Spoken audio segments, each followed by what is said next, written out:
Imagine knowing exactly when a critical, robotic sorter in your massive fulfillment center is going to just shatter a drive belt. Yeah. And like knowing it 3 weeks before it actually snaps. Which is wild to even think about. Right. Or picture being able to automatically reroute a fleet of, say, 300 semi-trucks around a sudden unforecasted Midwest blizzard. You're adjusting delivery windows, notifying clients, all without a single human dispatcher lifting a finger. It sounds like science fiction. It totally does, but it's not. It's the operational baseline being established right now in the supply chain world. Welcome to Bits and Bytes in Business. This is episode 17.2026, Predict or Perish. Machine Learning in Supply Chain, which is actually the 16th episode of this year's Bits and Bytes in Business podcast. Time is definitely flying this year. It really is. Before we jump in, a quick recap for you listeners. If you caught last week's episode 16.2026, Big Data, Big Responsibility, we really laid the groundwork for how massive data sets are being governed. Today, we're taking that data and seeing how it actually drives physical moving parts. Which is where it gets really fun. Exactly. And hey, if you are getting value out of these deep dives, please take 2 seconds right now to like, subscribe, and share the podcast. It tells the algorithms that we're doing a good job, and it ensures you don't miss out on these career-building insights.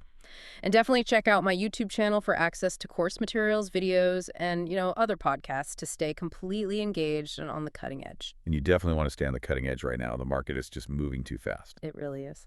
Now, as always, I am joined by our resident expert in information systems. We've got a fascinating stack of notes from the 16.2026 podcast talking points document to get through.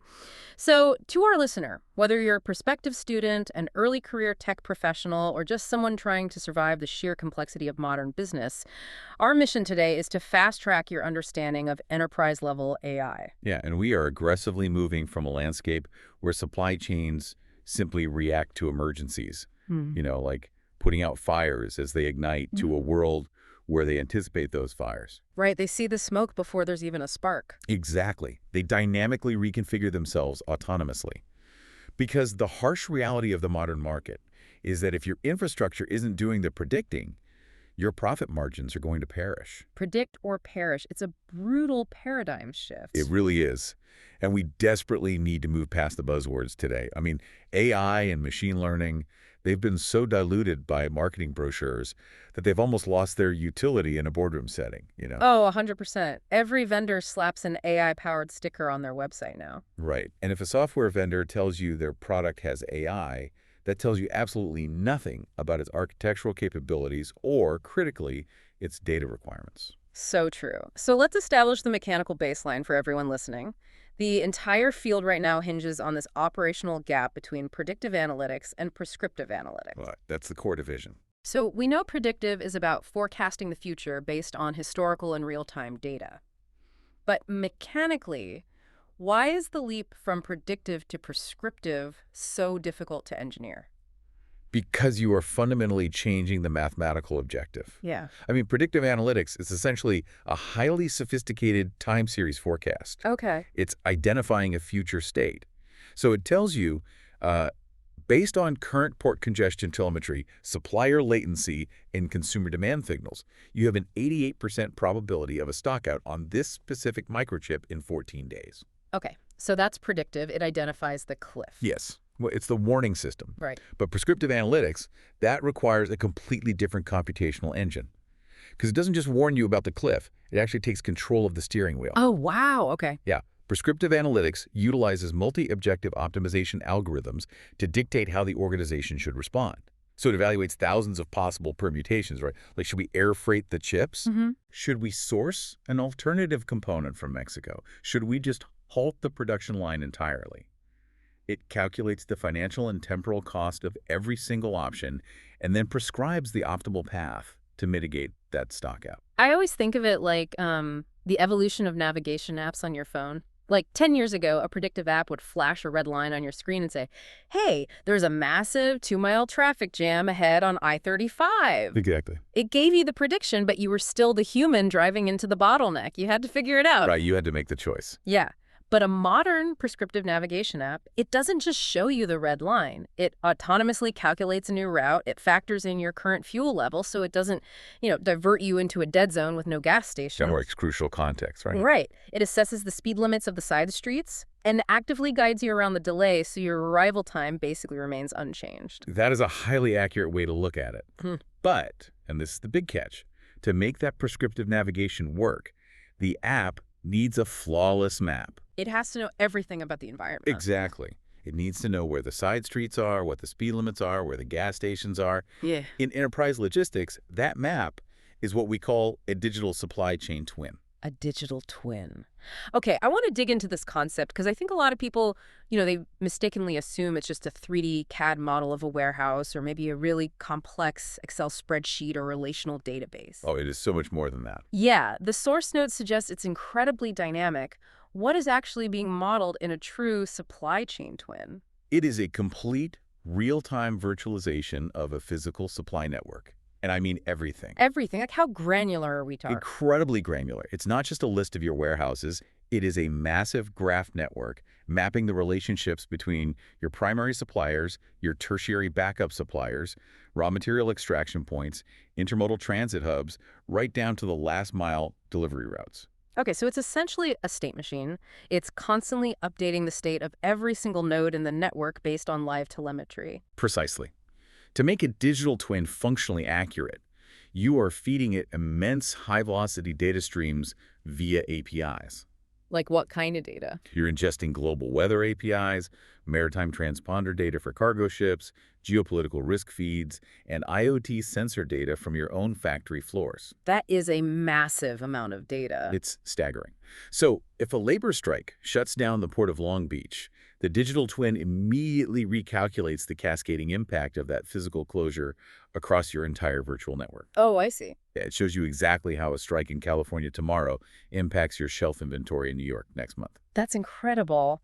But this brings us to the unglamorous reality of all of this. Because AI isn't magic. Yeah. And digital twins don't just spring into existence. The architecture required to ingest, clean, and process all those API feeds you just mentioned, it has to be brutal. It's incredibly heavy lifting. Yeah. And this introduces a critical concept from our sources, MLOps, or machine learning operations. Yes. MLOP is the absolute backbone of everything we are discussing today. Honestly, if the algorithm is the race car, MLOps is the entire pit crew, the garage, the telemetry engineers, and the track maintenance team. I love that analogy.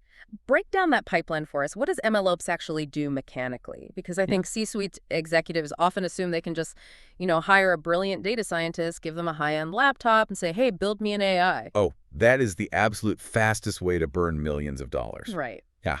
MLOps is the infrastructure and the processes required to operationalize machine learning in a production environment. Okay. Because a data scientist might build a beautiful, perfect prototype model on their local machine using a static, perfectly clean CSV file. Sure, in a vacuum. Exactly. But in the real world, data is messy. It's incomplete. And it's constant. MLOps involves the data engineering to build automated pipelines that collect, clean, and structure millions of incoming data points continuously. And it handles the model deployment and monitoring too, right? Because models degrade over time. Exactly. This is a concept called data drift, or concept drift. Drift. Okay, what does that mean in practice? Let's say you train a predictive model on consumer buying habits from 2019. Okay, pre-pandemic. Right.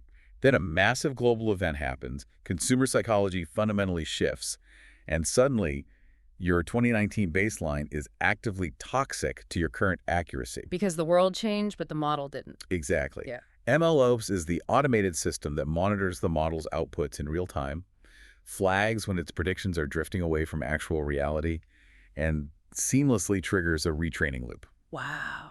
It is a constant iterative cycle of prototyping, deploying, monitoring, and tuning.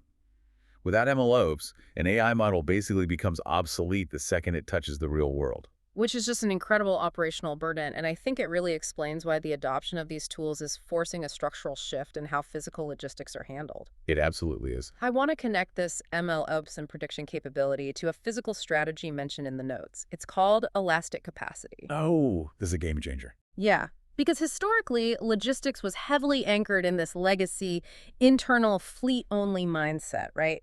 Yeah. You owned the trucks, you paid the drivers, you owned the trailers. That was your capacity. Very rigid. Exactly. If demand spiked during Q4 and you didn't have enough trucks, well, you failed your customers.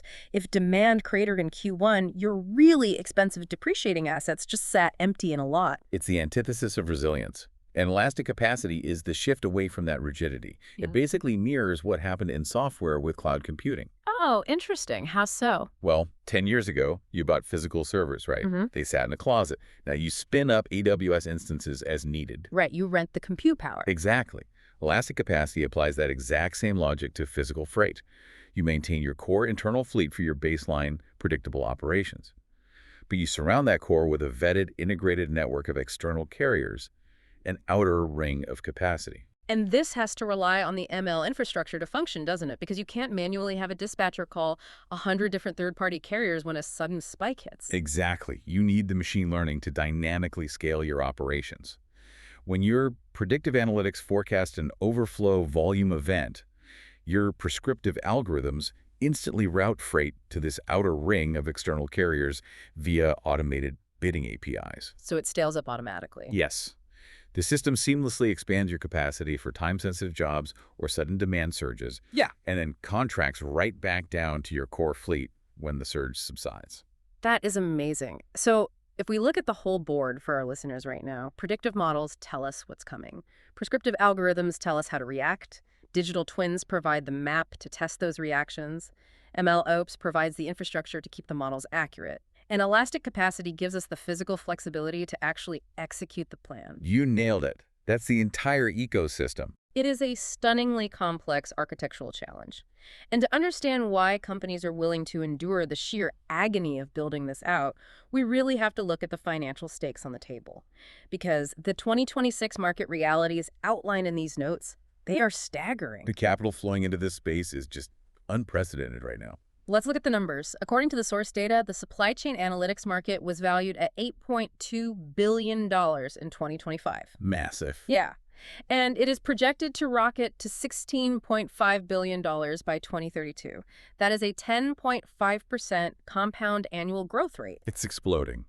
But what stands out to me is the distribution of that market share. Currently, predictive analytics completely dominates and holds a 42% market share. Yeah, that's a huge slice of the pie. Right.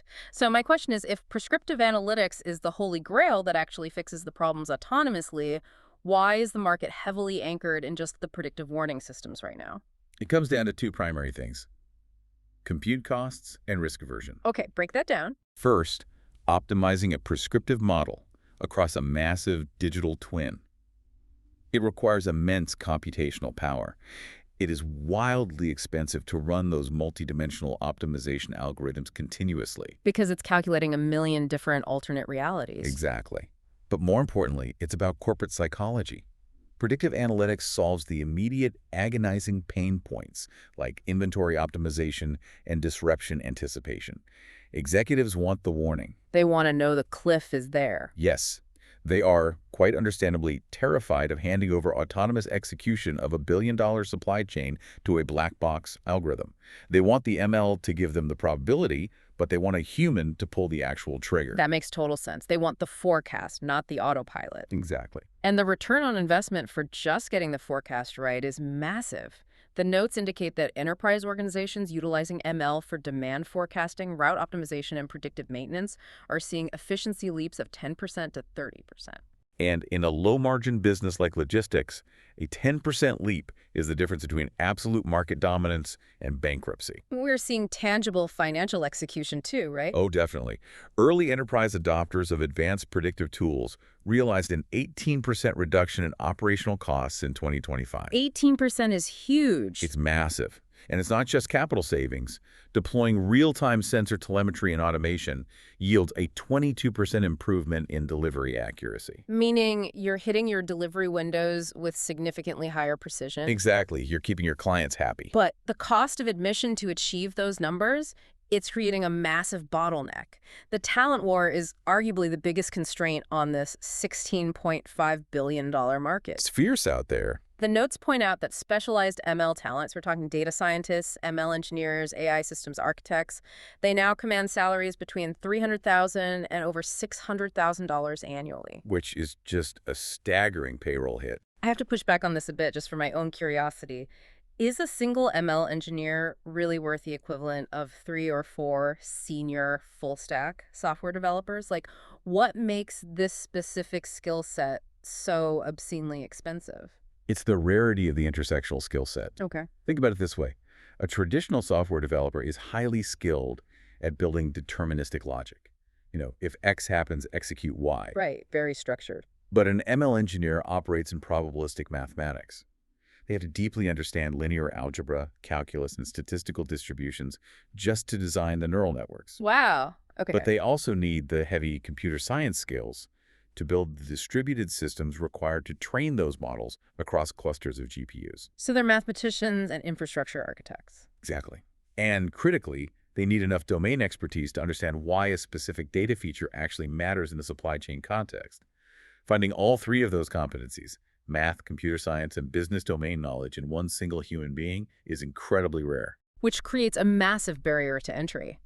The Amazons, the Walmarts, the global heavyweights, they can afford to draft teams of these $600,000 engineers. They absolutely can. But a mid-market regional distributor is entirely priced out of building their own models from scratch. Which is exactly what's driving intense regional clustering and strategic partnerships. We see this vividly in the Dallas-Fort Worth regional market right now. Yes. The DFW convergence is a great example from the research. DFW is rapidly evolving into this nexus where legacy logistics infrastructure collides with advanced AI and defense technology. It's a fascinating ecosystem. You have the Alliance Texas Mobility Innovation Zone, massive freight hubs, and a huge tech talent pool. The notes specifically highlight a major 2026 development, Eagle NXT establishing a high-tech drone manufacturing and consolidation hub right here in Texas. This is where physical hardware and digital twins really merge. Tell me more about that. Well, Eagle NXT isn't just building delivery drones, right? They're basically deploying flying, autonomous sensor platforms. Oh, I see. Think about the telemetry a drone fleet captures while it's out there. High-resolution visual data, thermal imaging of facility roofs, real-time localized weather data, traffic density. They're vacuuming up data while they deliver packages. Precisely. All of that edge data feeds directly back into the APIs of the regional digital supply chain twins, making the predictive models vastly more accurate for the entire logistics ecosystem operating in that DFW corridor. It's an incredible compounding effect. The smarter the drones get, the smarter the whole network gets. Exactly. But, hearing all this, the multi-billion-dollar projections, the 18% cost reductions, the drone telemetry, it creates this immense FOMO in the C-suite. Oh, for sure. The fear of missing out is a massive driver. Right. Executives see the numbers and they immediately want to just buy a prescriptive AI platform to solve all their problems. But jumping into advanced machine learning without the proper foundation is catastrophic. It's a recipe for disaster. So, to understand if a company's nervous system can even support this kind of investment, we need to look at the frameworks used to evaluate readiness. And the sources highlight 2 critical maturity models developed by Gartner. These models are essential reality checks for any organization because, as we discussed with MLOps, you cannot deploy probabilistic algorithms on top of chaotic, fragmented data. You just can't. Let's break down the first one for our listeners. Gartner's Analytics Maturity Model. This traces the information progression of an organization. Essentially, how does the business consume and react to data? Right. It moves in 4 distinct stages. Stage 1 is descriptive analytics. This answers the very basic question, what happened? It's purely historical. Exactly, it's a historical report. For example, we experienced a 15% stockout rate on engine blocks last quarter. Very simple. Then stage 2 is diagnostic analytics. This moves beyond the event and asks, why did it happen? Right, looking for the cause. Right. Through correlation analysis, you discover, oh, we had a stockout because our primary supplier in Taiwan faced a sudden raw material shortage. So you have the context. Yes. Yeah. Now, stage 3 is predictive analytics. This is the leap to what will happen. Based on leading indicators, our Taiwanese supplier is exhibiting the same raw material latency patterns. Therefore, we will likely face another stockout in 30 days. That's the warning. And finally, stage 4 is prescriptive analytics. How can we make a desired outcome happen? The system prescribes automatically reroute purchase orders to our backup supplier in Mexico to bypass the forecasted shortage entirely. That's the holy grail we were talking about. Exactly. Now, you mentioned earlier that executives are terrified of the black box execution of prescriptive analytics. But logically, why is the jump from diagnostic, looking at why things happened in the past, to predictive, looking at what will happen historically, so difficult for legacy enterprises to cross? I mean, we've been doing financial forecasting for a century. Why does ML forecasting break people's brains? It's a great question. It's really the friction between deterministic culture and probabilistic reality. What do you mean by deterministic culture? Well, legacy business cultures, especially in operations and finance, they're built on absolute certainty. When you run a diagnostic report, the data is static. It is forensic accounting. The stockout happened. It is an undeniable fact. Right. It's safe. Yes. But when you move into predictive machine learning, you are no longer dealing in facts. You are dealing in statistical probabilities with confidence intervals. Ah, I see. You are telling a CEO there is a 73% chance this will happen with a margin of error of plus or minus 5%. For a leadership team accustomed to single-point estimates in rigid Excel spreadsheets, making a $10 million supply chain decision based on a statistical probability, it requires a massive leap of faith. It requires trusting the math over the veteran logistics manager's 30 years of gut instinct. Exactly. And trust is the hardest thing to build in an enterprise. It really is. And that cultural friction maps perfectly onto the second framework in our notes. Gartner's AI Maturity Model, which measures the operational capability progression. Right, so this isn't about what the data tells you. It's about what your infrastructure is actually capable of executing. Exactly. And there are 5 levels here. Let's walk through them. Level 1 is awareness. The company knows AI exists. There might be ad hoc experiments. Maybe someone wrote a Python script once, but there is zero formal strategy. Everyone starts here. Level 2 is active. The organization is actively experimenting. They have informal proofs of concept running in isolated sandboxes, usually driven by a passionate mid-level engineer who's really into tech. Yep, the sandbox phase. Then we hit level 3, which is operational. This is the critical threshold. ML is adopted into day-to-day functions. You have dedicated MLOps teams, standardized data ingestion pipelines, and actual budgets assigned to this. This is where things get real. Right. Level 4 is systemic. The organization isn't just optimizing old processes anymore. They are using ML to disrupt their own business models and create entirely new competitive advantages. They're changing the game. And level 5 is transformational. Machine learning is the very core of the value proposition. A company like a modern ride-sharing app or a high-frequency trading firm, if you turn off the ML matching algorithm, the company literally ceases to exist. It's baked into their DNA at level 5. So looking at these 5 levels, where do you see the most dangerous disconnect when companies evaluate themselves against this model? Oh, the single most dangerous phase is what I call the delusion of maturity. The delusion of maturity. I like that. I constantly see organizations that firmly believe they are operating at level 4 systemic because they just signed a $500,000 contract for a shiny new AI routing platform. Right, they bought the software, so they think they're advanced. Exactly. But when you look under the hood, their actual internal data infrastructure is completely stuck at level 1. Oh, wow. They have siloed databases, erratic naming conventions, missing telemetry, and absolutely no data governance. It is like buying the engine of a Formula One race car and trying to drop it into the chassis of a rusted-out 1990s station wagon. The engine will literally tear the car apart. Exactly.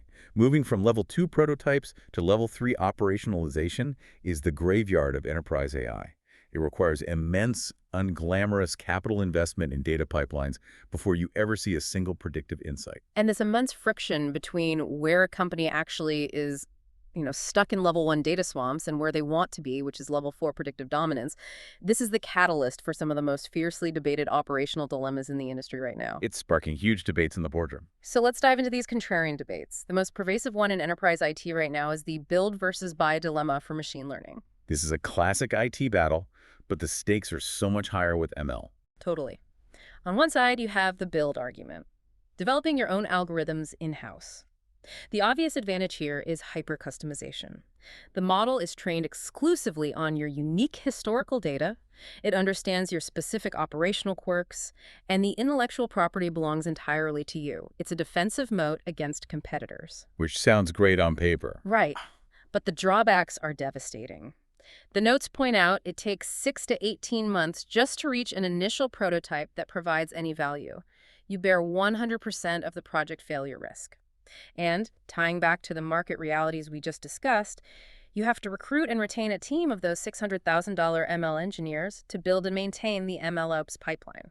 Which is exactly why the buy argument has gained so much traction lately, especially for companies realizing they're only at level 2 maturity. So what does the buy strategy actually look like? The buy strategy involves procuring third-party software as a service solutions, which typically run between $50,000 to over $500,000 annually. Still expensive, but way less than a team of engineers. Exactly. The primary advantage here is time to value. You are essentially outsourcing the hardest parts of MLOps. The vendor handles the cloud compute, the algorithmic tuning, the version control, and the data architecture. You just plug in. Right, you just feed your data into their APIs. It slashes your upfront capital expenditure and gets predictive capabilities into the hands of your operators in weeks, not years. But there is a profound operational trade-off there. Let's look at it like acquiring a tailored suit, but with a bit of a mechanical twist. Okay, I like this.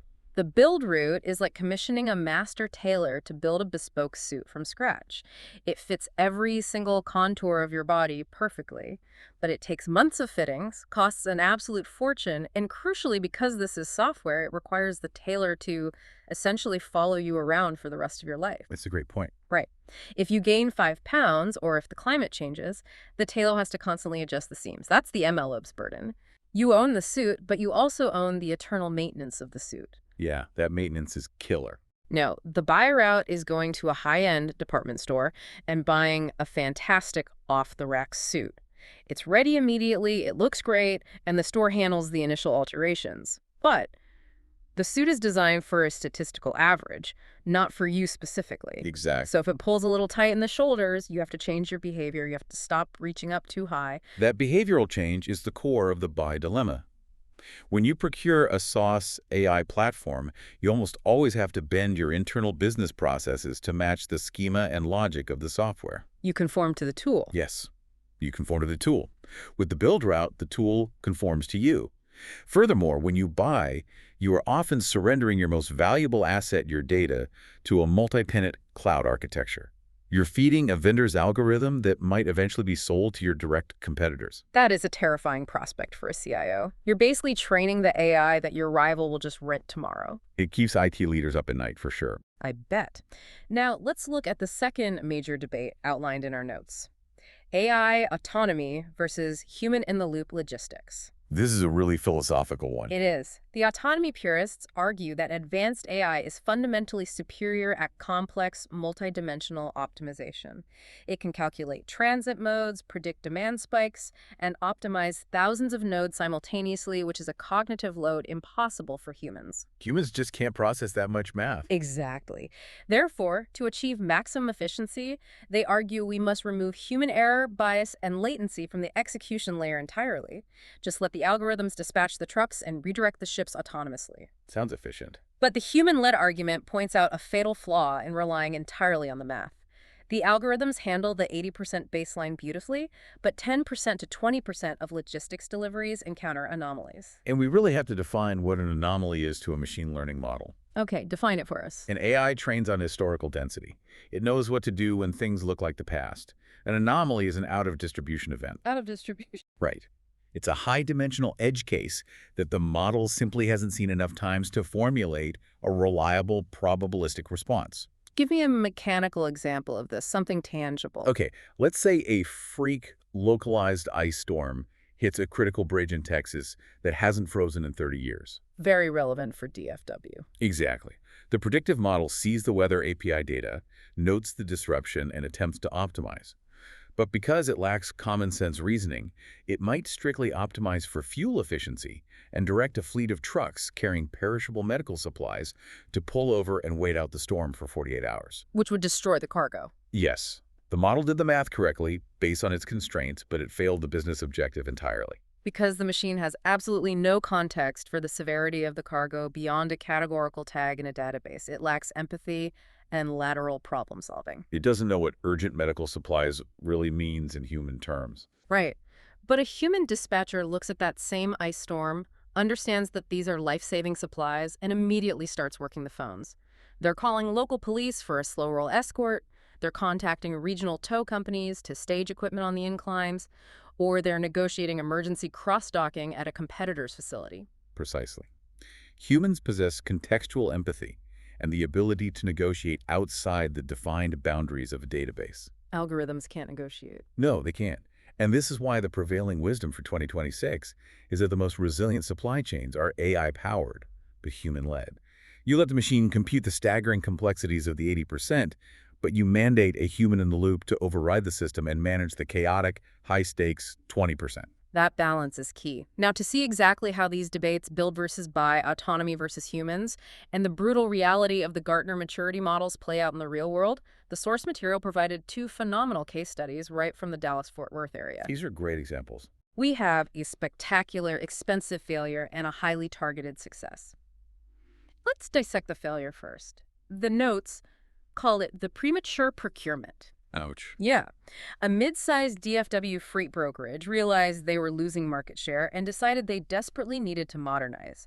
So they opted for the buy route, investing $200,000 into a third-party prescriptive analytics platform designed to automate route optimization and pricing. Right. And if we map them back to the Gartner AI Maturity Model we just talked about, this leadership team sincerely believed they were ready to jump straight to level 4 systemic execution. They wanted the software to dictate operations. They did. Yeah. But operationally, internally, they were completely stuck at level 1. They had zero data readiness. The notes explicitly state they lacked internal data engineering and MLOps capabilities. Which is a death sentence for this kind of project. So what actually happened mechanically here? Right. Well, they deployed this advanced SaaS platform and integrated it with their legacy systems. And they fed the AI a diet of highly siloed, uncleaned historical data. Oh, no. We're talking about dispatch logs with manual typos, missing null values for transit times, and route histories that didn't include the context of why a route was taken, like detouring for road construction that no longer existed. It triggered a phenomenon known as garbage in, cascade out. Cascade out. Explain that. The model processed the toxic data and began prescribing routes. But because the underlying data was flawed, the AI's outputs were erratic and occasionally physically impossible. Physically impossible. Yeah. It would prescribe routes that violated commercial weight restrictions, or it ignored qualitative driver safety considerations that human dispatchers just implicitly knew about certain roads. And this leads to the most critical failure point in any implementation, the collapse of human trust. Once you lose trust, it's over. The dispatchers, the humans in the loop, they looked at the AI's prescribed routes, immediately recognized them as absurd, and fundamentally rebelled against the system. As they should have. Right. Once an operator loses trust in the algorithm, it is almost impossible to regain it.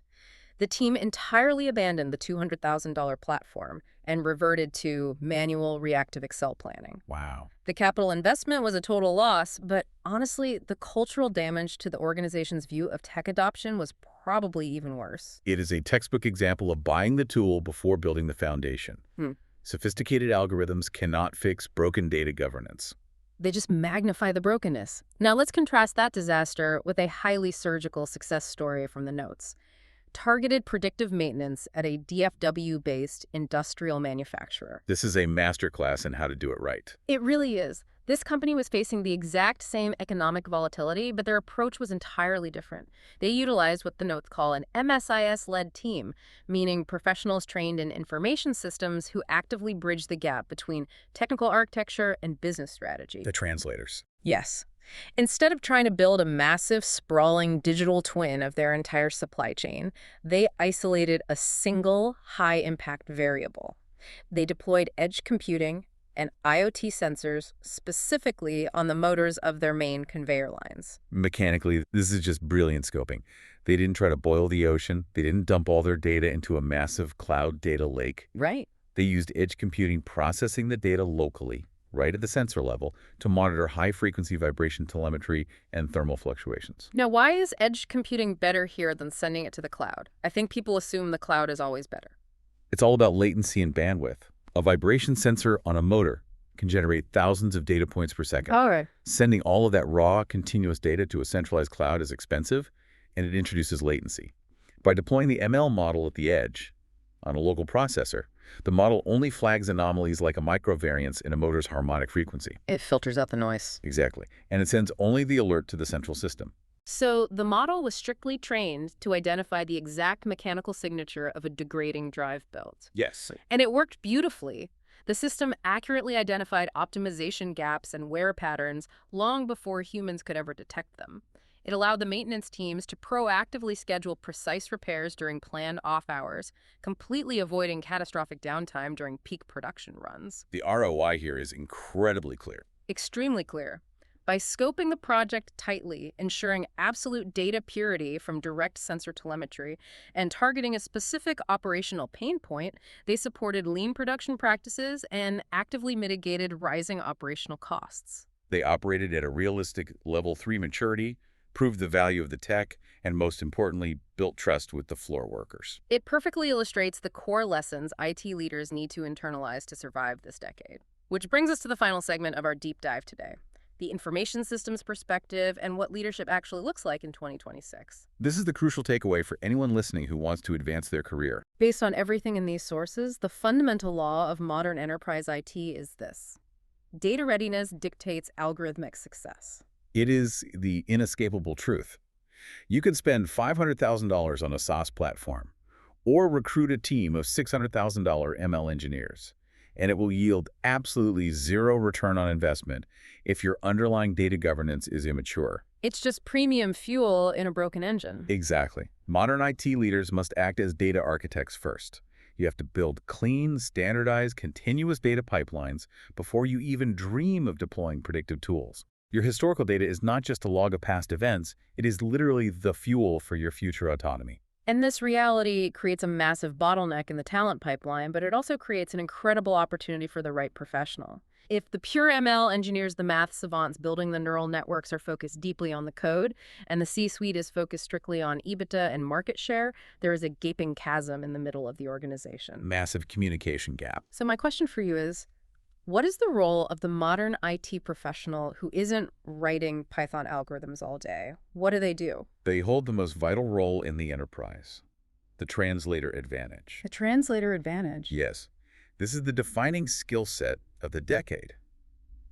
The translator is the professional who possesses enough technical fluency to genuinely understand the data scientists and enough business acumen to speak directly to the board of directors. Walk me through a scenario where the translator is utilized in real life. Okay, imagine a data science team runs a new predictive model for inventory forecasting. The lead engineer walks into a meeting and tells the CEO, "Our new XGBoost model achieved a 96% F1 score and significantly reduced log loss on our validation set across the southern region." The CEO's eyes are glazing over. The CEO hears absolute static. They don't know what log loss is, and honestly, they don't care. Right. That is where the translator steps in. They understand the statistical metrics, but they map them directly to business value. How so? The translator says to the CEO, "The new algorithm is now accurate enough that if we trust it to dynamically shift our safety stock from the Dallas hub to the Austin hub ahead of Q3, we will reduce carrying costs by $2.4 million while maintaining a 99% fulfillment rate." Ooh. Exactly. They translated precision and recall metrics into actionable financial strategy. Without the translator, the ML engineer's work never gets operationalized. It just dies in a PowerPoint. It's the bridge between capability and execution. And, for the students and early career folks listening right now, it is fascinating to see how the academic landscape is rapidly restructuring to produce exactly these types of hybrid professionals. It's happening right now in DFW. The notes specifically reference how programs in the DFW area are targeting this exact skills gap. If you look at the programs at the Dr. Sam Pack College of Business at Tarleton State University, they've segmented their curriculum to directly answer these industry demands. Which is incredibly smart for career placement. It really is. If you look at their structure, it maps perfectly to the enterprise roles we've discussed today. The BBA in Management Information Systems is explicitly designed to balance technical foundational skills with hardcore business acumen. It is essentially an incubator for native translators. And for the professionals who are already in the trenches, Mm-hmm. the people doing the MLOps or managing the level 2 active sandboxes who have the certifications but maybe hit a management ceiling, programs like the BAAS and Integration Technology act as a degree completion mechanism to legitimize that hard-earned field experience. Yes. Conversely, if you want to be closer to the metal, if you want to be the architect designing the data pipelines and managing the distributed edge computing networks we saw in that manufacturing success story, the BS in computer information systems provides that deeper technical rigor. And finally, for those aiming to be the CIOs and CTOs steering organizations through level 4 or level 5 transformational maturity, the Master of Science in Information Systems is engineered specifically to elevate professionals into those strategic IT leadership roles. It is incredibly telling that higher education is shifting away from purely siloed degrees and moving toward these integrated cross-functional programs. Because the defining competitive advantage for the 2026 enterprise is resilience. Absolutely. And you cannot build a resilient organization with leaders who only understand code or leaders who only understand spreadsheets. Resilience requires synthesis. I mean, supply chains are inherently chaotic ecosystems, right? The geopolitical landscape shifts, climate anomalies shut down transit corridors, and consumer demands pivot wildly. Chaos is a ladder, but only if you can see it coming. Exactly. The transition we've discussed today, moving from descriptive analytics, where you're constantly reacting to the chaos, to prescriptive analytics, where you are autonomously anticipating and rerouting around the chaos, is the only sustainable path forward. We started today by talking about anticipating shattered drive belts and autonomously navigating blizzards. Through our deep dive into these sources, it is very clear that this capability is no longer an R&D experiment. It is a high-stakes operational necessity. It's a matter of survival. But as we've seen, deploying it requires immense discipline. It demands rigorous data readiness, a profound commitment to MLOps, honest self-assessments against maturity models, and above all, the human-led oversight of professionals armed with the Translator Advantage. I couldn't agree more. So, based on everything we unpacked today, from the friction of probabilistic culture to the $200,000 SaaS failure, what is the final thought you want our listeners to walk away with? Well, we've established that top-tier algorithmic talent is commanding a massive premium, right? And that simply throwing money at an off-the-shelf software solution requires incredible internal data hygiene to prevent a total operational collapse. Right. So as this predictive analytics market relentlessly scales towards $16.5 billion, the fundamental question for the industry is this. Will the technical and financial barrier to entry become so stratospherically high that smaller regional logistics players simply perish? Or will the democratization of elastic capacity APIs and the strategic deployment of leaders with the translator advantage allow agile, human-led underdogs to consistently outmaneuver the rigid corporate giants? Oh, that's a fantastic question to leave us on. That is the ultimate test of the market. Thank you for joining us on this deep dive today. Listeners, we encourage you to tune in next week for episode 18.2026, the Commencement Special. Voices of the Class of 2026. It's going to be a great one. It really is. So until then, I want you to ask yourself, in your own organization, are you reacting to the data or are you translating it into the future? If you're genuinely motivated to take the next step in your career and become that translator, I invite you to explore the programs at the Dr. Sam Pack College of Business at Tarleton State University. It's a strong investment for those who are ready for a program that blends flexibility, practical learning, and future-focused career preparation. Keep questioning the data, keep refining your models, and we will see you next time on Bits and Bytes and Business.